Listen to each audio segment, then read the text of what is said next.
حضرت آدم علیہ السلام نے بھی کچھ لوگوں سے ملنے کی دعا کی تھی. وہ کون لوگ ہیں؟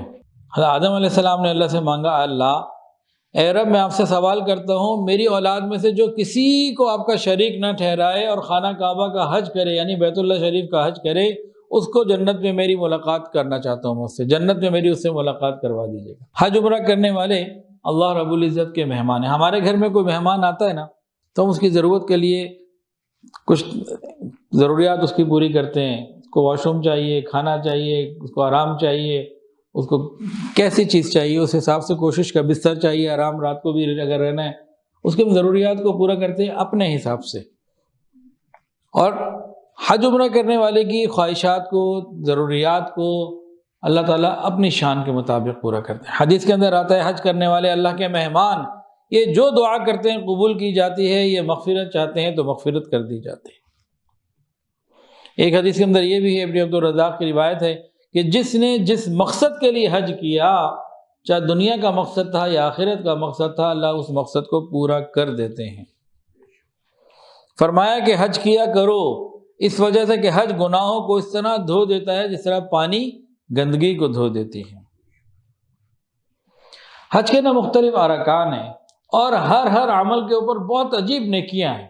ذرا اس واقعے کو سن لیجئے. نبی علیہ السلام مینا میں تھے.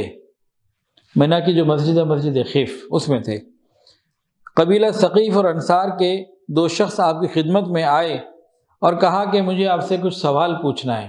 نبی علیہ السلام نے فرمایا کہ میں نہ بتاؤں تم کیا پوچھنے آئے ہو؟ جی آپ بتا دیجیے.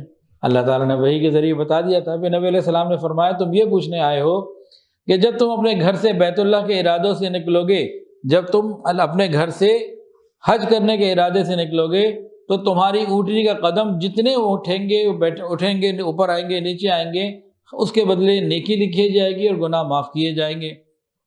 اور طواف کے بعد 2 رکعت نماز پڑھنے کا ثواب حضرت اسماعیل علیہ السلام کے خاندان کے غلام کی آزادی کے برابر پاؤ گے. صفا مروہ کی سعی کا ثواب 70 غلام کی آزادی کے برابر پاؤ گے. وقوف عرفہ سو اس وقت اللہ تعالیٰ آسمان دنیا پر نزول فرماتے ہیں اور تمہاری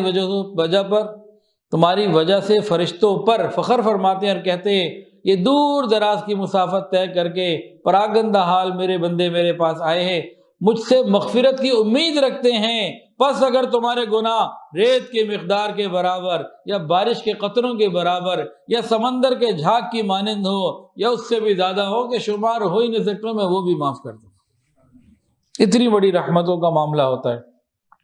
چلو کوچ کرو میرے بندے، عرفات سے تم بخشائے جاؤ گے، اور اس کے بعد جس کی تم شفاعت کرو گے اس کے بھی مغفرت کر دوں گا. اور تمہارا کنکری مارنا، تو ہر کنکری پر وہ ایک اتنا بڑا گناہ معاف ہوتا ہے، اگر معاف نہ کیا جاتا تو تمہیں جہنم میں ڈال دیا جاتا. اور تمہارا قربانی کرنا وہ تمہارے لیے ثواب کا ایک بہت بڑا ذخیرہ ہے.